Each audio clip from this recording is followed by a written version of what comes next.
Hello friends, welcome to Devi's kitchen. இன்னைக்கு பண்டிகை கால ஸ்வீட் அதிரசம் எப்படி பண்ணுறதுன்னு பார்க்கலாம். பிகினர்ஸ்க்கு அதிரசம் செய்யும்போது அது பிரிஞ்சிடுங்கிற சின்ன பயம் இருக்கும். ஆனால் நான் சொல்கிற மெத்தடில் பண்ணிங்கன்னா கொஞ்சம் கூட பிரியாமல் ரொம்ப பர்ஃபெக்டாக அதிரசம் செய்யலாம். அதுக்கு நீங்கள் வீடியோவை ஸ்கிப் பண்ணாமல் முழுசாக பார்த்தீங்கன்னா தான் உங்களுக்கு கரெக்டாக புரியும். ஃபஸ்ட்டு அதுக்கு நான் இன்னைக்கு 1 கிலோ பச்சரிசி எடுத்திருக்கேன். ரேஷன் பச்சரிசி தான் எடுத்திருக்கேன். நீங்கள் எந்த பச்சரிசி வேணாலும் யூஸ் பண்ணிக்கலாம். இப்போ இதை நல்லா 3 வாட்டி கழுவி ஊற வச்சிடலாம். நீங்கள் அதிரசத்துக்கு எந்த பச்சரிசி வேணாலும் எடுத்துக்கலாம். ஆனால் அரிசி கொஞ்சம் குண்டாக இருக்கிற மாதிரி பார்த்துக்கோங்க. குண்டாக இருக்கிற பச்சரிசி போட்டால் தான் நம்மளுக்கு அதிரசம் பிரியாமல் கரெக்டாக வரும். இப்போ அரிசியை 3 வாட்டி நல்லா கழுவி வச்சுருக்கேன். இப்போ இன்னொரு வாட்டி நல்லா ஊறுறதுக்காக திரும்பவும் தண்ணி ஊற்றிடலாம். அரிசி 4லேருந்து 5 மணி நேரம் நல்லா ஊறட்டும். அரிசி எந்த அளவுக்கு ஊறுதோ அந்த அளவுக்கு நம்மளுக்கு அதிரசம் நல்லா வரும். இது நல்லா ஊறிட்டு இருக்கட்டும். இப்போ பாருங்கள், அரிசி நல்லா ஊறியிருக்கு. நான் 5 மணி நேரம் ஊற வச்சுருக்கேன். இப்போ நல்லா ஊறியிருக்கு. இப்போ இந்த தண்ணியை வடிச்சிட்டு நம்ம ஒரு வெள்ளை துணி மேலே காய போட்டுடலாம். பாருங்கள், தண்ணியெல்லாம் வடிச்சிட்டு அரிசி எடுத்துகிட்டு வந்திருக்கேன். இப்போ நம்ம துணி மேலே இதை போட்டு காய வச்சிடலாம். ஃபேனுக்கு அடியில் ஒரு 10லேருந்து 15 நிமிஷம் நம்ம இதை காய வச்சா போதும். அரிசி ரொம்ப ட்ரை ஆகிடக்கூடாது. அரிசியில் இருக்கிற தண்ணி மட்டும் வடிஞ்சிட்டு கொஞ்சம் ட்ரை ஆச்சுன்னா போதும். அரிசி நல்ல ஈரப்பதமாகவே இருக்கணும். அப்போ தான் நம்மளுக்கு மாவு கரெக்டாக வரும். இப்போ 15 நிமிஷத்துக்கு மேலே ஆகியிருக்கு. அரிசியில் இருந்த தண்ணியெல்லாம் நல்லா ட்ரை ஆயிடுச்சு. அரிசி ரொம்ப காஞ்சிடக்கூடாது. அரிசி ஈரமாகவே இருக்கணும். ஆனால் தண்ணி மட்டும் நல்லா ட்ரை ஆகிருக்கணும். இப்போ பாருங்கள், கையில் எடுத்து காட்டுறேன். தண்ணி கையில் கொஞ்சம் கூட இல்லை. அரிசி மட்டும் நல்லா ஈரமாகவே இருக்குது. கையில் தண்ணி இருக்கக்கூடாது. அதிரசத்துக்கு இது கரெக்டான பதமான அரிசியாக இருக்கும்.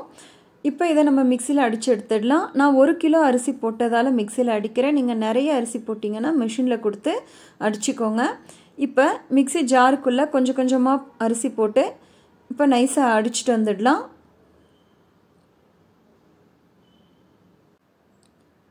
பாருங்கள், மாவு நல்லா நைஸாக அடித்து எடுத்துகிட்டு வந்தாச்சு. இந்த அளவுக்கு நல்லா நைஸாக இருக்கணும் மாவு. இப்போ இதை ஒரு கிண்ணத்தில் வச்சு ஜலிச்சுக்கலாம். அரிசியை நிறைய நேரம் காய வச்சிடாதீங்க. காய வச்சிங்கன்னா அப்புறம் உங்களுக்கு அந்தளவுக்கு மாவு நைஸாக வராது. அதிரசமும் நம்மளுக்கு சரியாக வராது. அதனால் அந்த அரிசியில் இருக்கிற ஈரப்பதம் போகிற அளவுக்கு நம்ம அதை காய வச்சோன்னா போதும். இப்போ பாருங்கள், மாவில் ஜலிச்சாச்சு. நம்ம ஜலிச்சதுக்கப்புறமா பாருங்கள், இந்த மாதிரி நொய் நொய்யாக அரிசி இருக்கிறத மறுபடியும் நம்ம அரிசியோட சேர்த்து மிக்சியில் அரைச்சிடலாம். இப்போ மீதி இருக்கிற அரிசியை இதே மாதிரி அடிச்சுட்டு வர வரைக்கும் இந்த மாவு காயாமல் இருக்கிறதுக்காக மாவை இந்த மாதிரி அழுத்தி விடுங்க. அப்போ மாவு காயாமல் மாவோட ஈரப்பதம் அப்படியே இருக்கும். இப்போ மீதி இருக்கிற எல்லா அரிசியையும் இதே மாதிரி நம்ம மாவை அடித்து எடுத்து, இது லாஸ்ட்டாக இவ்வளோதான் மாவை அடித்து எடுத்திருக்கேன். இப்போ இதை நல்லா ஜலிச்சுட்டு எல்லா மாவும் ஜலிச்சதுக்கப்புறமா கடைசியில் இந்த அளவுக்கு நொய் வந்திருக்கு. உங்களுக்கு கொஞ்சம் கிறிஸ்பியாக இருக்கணும்னு நினச்சிங்கன்னா இந்த நொய்யில் இருந்து கொஞ்சமாக எடுத்து சேர்த்துக்கோங்க. இல்லை வேண்டாம்னு நினச்சிங்கன்னா கீழே போட்டுடலாம். இப்போ இந்த மாவு ஃபுல்லாக அடித்தாச்சு. இப்போ இன்னொரு வாட்டி மாவை ஃபுல்லாக எல்லா மாவையும் இந்த மாதிரி அழுத்தி வச்சுருங்க. மாவோட ஈரப்பதம் அப்படியே இருக்கிறதுக்காக. இப்போ இதை மூடி வச்சுட்டு நம்ம பாகு எடுக்கலாம்.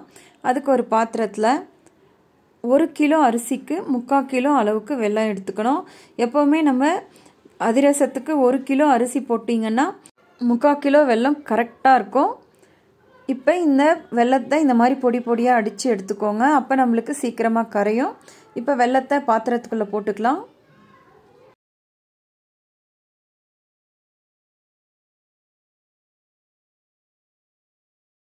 இப்போ இந்த வெல்லம் கரைகிறதுக்காக 1/4 கிளாஸ் அளவுக்கு, ஒரு சின்ன கிளாஸில் 1/4 கிளாஸ் அளவுக்கு தண்ணி ஊற்றுங்க போதும்.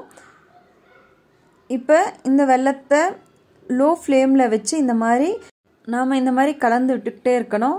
நம்ம கலக்கிறது நிறுத்தினோன்னா அடி பிடிச்சிரும். அதனால் கலந்து விட்டுக்கிட்டே இருங்க. இப்போ வெல்லம்லாம் நல்லா கரைஞ்சிருச்சு. கட்டிகள் இல்லாமல் வெல்லம் நல்லா கரைஞ்சிருக்கு. இப்போ நம்மளுக்கு பாகு வரணும். லோ ஃப்ளேம்லேயே வச்சு பாகு எடுங்க. இப்போ இந்த ஸ்டேஜில் 1/2 டீஸ்பூன் ஏலக்காய் தூள், 1 சிட்டிகை உப்பு சேர்த்துக்கோங்க. இப்போ பாருங்கள் நல்ல பாகு வந்திருக்கு. ஒரு சின்ன கிண்ணத்தில் தண்ணி எடுத்துக்கோங்க. தண்ணியில் இந்த மாதிரி நம்ம கொஞ்சமாக வெள்ளைப்பாகை உள்ளே கொஞ்சமாக ஊற்றிட்டு இந்த மாதிரி கையில் எடுக்கும்போது கையில் ஒட்டாமல் இந்த மாதிரி உருண்டையாக பால் மாதிரி வரணும். கையில் ஒட்டக்கூடாது பாருங்கள், இந்த மாதிரி பால் மாதிரி வரணும். இது கரெக்டான ஸ்டேஜ். இப்போ நம்ம ஸ்டவ் ஆஃப் பண்ணிடலாம். நீங்கள் ஆஃப் பண்ண உடனே சீக்கிரமாக மாவில் ஊற்றி கலந்துருங்க, இல்லைனா கெட்டியாகிரும் பாகு. இப்போ நம்ம அடித்து வச்ச மாவை வேறு ஒரு பாத்திரத்துக்கு மாற்றிக்கலாம். கொஞ்சம் அகலமாக பெருசாக இருக்கிற பாத்திரமாக எடுத்துக்கோங்க, நம்ம கலக்கிறதுக்கு நல்லா வசதியாக இருக்கும். இப்போ மாவை பாத்திரத்துக்குள்ளே போட்டுக்கோங்க. மாவு முழுசாக உள்ளே போட்டுறாதீங்க, கொஞ்சமாக மீதி வச்சுக்கோங்க. ஏன்னா ஒவ்வொரு அரிசி சீக்கிரமாக வெள்ளைப்பாகை இழுத்துரும், ஒன்று தண்ணியாக போயிடும். அதனால் அதிரசத்துக்கு 1 கிலோ அளவுக்கு நீங்கள் போடுறதா இருந்தீங்கன்னா 1.25 கிலோ அளவுக்கு மாவு அடித்து வச்சுக்கோங்க. பாருங்கள், இந்த மாதிரி கொஞ்சம் எக்ஸ்ட்ரா மாவு எப்போவுமே நம்ம வச்சுக்கணும். மாவு கொஞ்சம் தண்ணியாக இருந்ததுன்னா நம்ம அப்போ இந்த மாவு போட்டு மிக்ஸ் பண்ணிக்கலாம். இப்போ இந்த மாவில் 2 டேபிள் ஸ்பூன் அளவுக்கு வெள்ளை எள்ளு சேர்க்குறேன். எள்ளு சேர்த்தா இன்னமும் நல்லா டேஸ்ட்டாக இருக்கும்.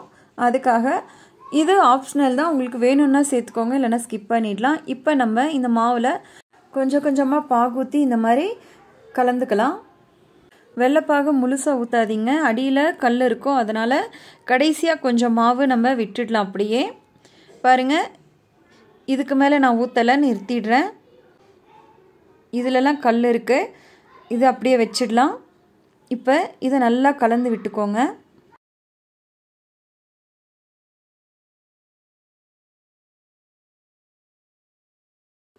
இப்போ பாருங்கள், மாவு இன்னமும் தண்ணியாக இருக்குது. அதனால் நம்ம மீதி அடித்து வச்சுருக்கிற மாவையும் சேர்த்து கலந்துக்கலாம். பாருங்கள், இந்த எக்ஸ்ட்ரா மாவையும் இப்போ நான் உள்ளே போட்டு கலக்க போகிறேன். அதனால் எப்போவுமே நீங்கள் அரிசி மாவு கொஞ்சம் எக்ஸ்ட்ராவாக 1 கிலோக்கு 1.25 கிலோ அளவுக்கு அரிசி மாவு ரெடியாக வச்சுக்கோங்க. அப்போ தான் உங்களுக்கு தனியாக போச்சுன்னா இந்த மாதிரி போட்டு கலந்துக்கிறதுக்கு வசதியாக இருக்கும். இப்போ இதை நல்லா கலந்துடலாம்.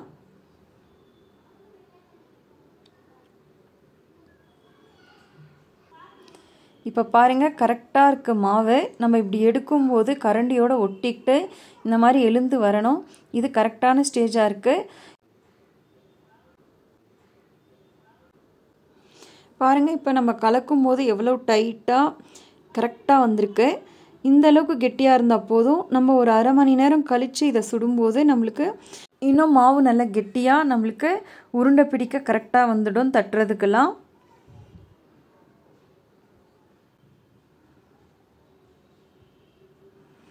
இப்போ இந்த மாவை ஒரு அரை மணி நேரம் அப்படியே வச்சிடலாம். அரை மணி நேரம் ஆனதுக்கப்புறமா இதை சுட ஆரம்பிக்கலாம். 1 கிலோ அரிசி மாவுக்கு நிறைய அதிரசம் வரும். அதனால் நீங்கள் ஒரே வாட்டி சுடணும்னு இல்லை, உங்களுக்கு எந்த அளவுக்கு வேணுமோ அந்த அளவுக்கு சுட்டுக்கிட்டு மீதி மாவை ஏர்டைட் கண்டெய்னரில் போட்டு கெட்டியாக மூடிட்டு ஃப்ரிட்ஜில் வச்சிட்டிங்கன்னா 1 மாதம் கழித்து சுட்டிங்கன்னா கூட சூப்பராக அப்படியே ஃப்ரெஷ்ஷாக ரொம்ப நல்லா வரும் அதிரசம். இப்போ இந்த மாவை அரை மணி நேரம் அப்படியே வச்சிடலாம். இப்போ பாருங்கள், அரை மணி நேரம் ஆகியிருக்கு. மாவு பாருங்கள் எந்த அளவுக்கு கெட்டியாக ஆகி நம்ம உருண்டை பிடிக்கிறதுக்கு எவ்வளவு கரெக்டாக வந்திருக்கு பாருங்கள். கையில் கொஞ்சம் கூட ஒட்டலை, நல்லா பர்ஃபெக்டாக வந்திருக்கு. இப்போ நம்ம தட்ட ஆரம்பிச்சிடலாம். அதுக்கு ஒரு பூரிக்கட்டை மேலே இந்த மாதிரி ஒரு ஆயில் கவர் போட்டுக்கிறேன். ஒரு கிண்ணத்தில் கொஞ்சமாக ஆயில் போட்டு வச்சுக்கோங்க.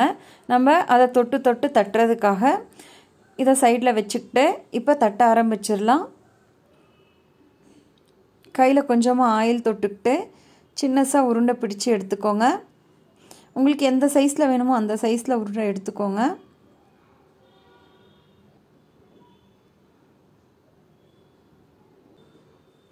ரொம்ப தடியாகவும் இல்லாமல் ரொம்ப மெலிசாகவும் இல்லாமல் இந்த அளவுக்கு தட்டிக்கோங்க. தடியாக போட்டிங்கன்னா சாஃப்டாக இருக்கும், ரொம்ப மெலிசாக போட்டிங்கன்னா நல்லா கிறிஸ்பியாக இருக்கும். மீடியம் சைஸில் போட்டிங்கன்னா நம்மளுக்கு கிறிஸ்பியாகவும் ரொம்ப சாஃப்டாகவும் இல்லாமல் கரெக்டாக இருக்கும். இப்போ அதே மாதிரி இன்னொரு உருண்டையும் தட்டி வச்சுக்கலாம்.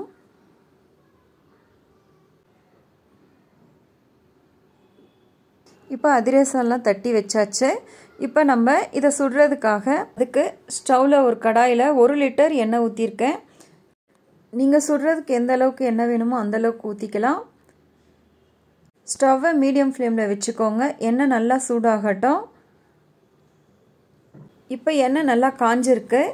இந்த ஸ்டேஜில் நம்ம தட்டி வச்ச அதிரசத்தை இந்த மாதிரி எடுத்து எண்ணெயில் விட்டுடலாம். எண்ணெயில் போட்ட உடனே பாருங்கள், இந்த மாதிரி நல்லா நுரையாக எண்ணெய்லாம் கொதிச்சு வரும். இந்த ஸ்டேஜில் திருப்பிடாதீங்க, அதிரசம் பிரிஞ்சிரும். அதனால் எண்ணெய் கொதிக்கிறது அடங்கினதுக்கு அப்புறமா பாருங்கள், இந்த மாதிரி நல்லா கொதி அடங்கினதுக்கு அப்புறமா இன்னொரு பக்கம் நம்ம திருப்பி போடலாம். இப்போ பாருங்கள், ரெண்டு பக்கமுமே நல்லா அதிரசம் வெந்திருக்கு. இப்போ நம்ம அதிரசத்தை எடுத்துடலாம். அதுக்கு ரெண்டு இந்த மாதிரி ஜல்லடை கரண்டி வச்சுக்கிட்டு நம்ம இந்த மாதிரி அழுத்தினோன்னா அதிரசத்தில் இருக்கிற எண்ணெய்லாம் அப்படியே வடிச்சிடலாம். இந்த மாதிரி செய்யும்போது ரொம்ப கேர்ஃபுல்லாக பண்ணுங்கள். ஸ்லிப்பாக அதிரசம் எண்ணெயில் விழுந்ததுன்னா நம்ம மேலேயே எண்ணெய் தெளிச்சிரும். அதனால் கேர்ஃபுல்லாக பண்ணுங்கள். அப்படி இல்லைன்னா நீங்கள் ஒரு பெரிய தட்டு எடுத்துக்கிட்டு அதில் இன்னொரு சின்ன தட்டை மூடி அது மேலே அதிரசம் போட்டு நீங்கள் இன்னொரு டிஃபன் பாக்ஸ் மாதிரி ஒரு பாக்ஸ் வச்சு அழுத்தினீங்கன்னா எண்ணெய் ரொம்ப சுலபமாக எடுத்துடலாம். பிகினர்ஸ் பண்ணும்போது அது சேஃபாக கூட இருக்கும். இப்போ பாருங்கள், ஒரு பக்கம் நல்லா வெந்திருக்கு, இன்னொரு பக்கம் திருப்பி போட்டுடலாம். நான் ஒவ்வொரு அதிரசமாக தான் போட்டு எடுக்கிறேன்.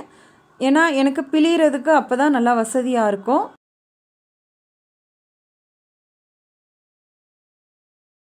அதனால் ஒன்றொன்னா தான் நான் போட்டு எடுக்கிறேன்.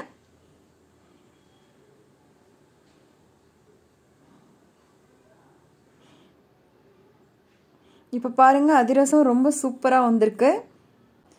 பாருங்கள், அதிரசம் கொஞ்சம் கூட பிரியாமல் ரொம்ப பர்ஃபெக்டாக சூப்பராக வந்திருக்கு. நான் சொன்ன மெத்தடில் நீங்கள் பண்ணிங்கன்னா உங்களுக்கும் அதிரசம் கொஞ்சம் கூட பிரியாமல் நல்ல டேஸ்டியாக சாஃப்டாக இந்த மாதிரி சூப்பராக வரும். இதை நீங்களும் வீட்டில் ட்ரை பண்ணி பாருங்கள். இந்த வீடியோ உங்களுக்கு பிடிச்சிருந்ததுன்னா லைக் பண்ணுங்கள், ஷேர் பண்ணுங்கள், சப்ஸ்கிரைப் பண்ணுங்கள்.